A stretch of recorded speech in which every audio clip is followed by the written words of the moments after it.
So அதனால் அவங்க வந்து என்னன்னா நம்ம தமிழ்நாடு ஃபுல்லாக இந்தியா ஃபுல்லாகவுமே கொடுத்துருக்காங்க. இந்த தமிழ்நாட்டில் நமக்கு இந்த மாதிரி முதியோர்களோட சேர்ந்து அவங்களோட இணைந்து அவங்களுக்கு வந்து ஒரு நாள் ஒரு ஆஃபடே அவங்களுக்கு வந்து ஒரு என்டர்டைன்மெண்ட் பண்ணணும், அவங்களுக்கு விழா பாட்டு எல்லாம் இது பண்ணி அவங்களுக்கு ஒரு அவேர்னஸும் கொடுக்கணும். நம்மளுடைய முக்கியமான கெஸ்ட்டுங்களை கொடுத்து அவங்களுக்கு ஒரு கவர்மெண்ட் ஆஃபீஸர்ஸ் அவங்களையும் கொடுத்து எல்லா ஸ்பீக்கர்ஸ்க்கும் ஒரு அட்ரஸ் கொடுக்கணும் அப்படின்றது தான் என்னுடைய நோக்கம்.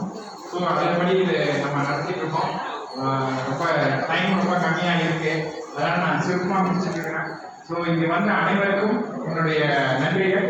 நம்ம மீண்டும் இந்த மாதிரி நிறைய ப்ரோக்ராம் பண்ணுவோம், ஸ்கூல் காலேஜ் எல்லாத்தையும் நம்ம பண்ணிட்டு இருக்கோம். ஸோ உங்களை மறுபடியும் நாங்கள் வந்து சந்திப்போம். அனைவருக்கும் நன்றி, வணக்கம். நன்றி சார். ஒரு முக்கிய அலுவலராக நம்ம தாசில்தார் ஐயா அவர்கள் கிளம்பிருப்பதால் விழா பெறுவதை ஆற்றுமாறு அவர்களை அன்புடன் அழைக்கின்றோம்.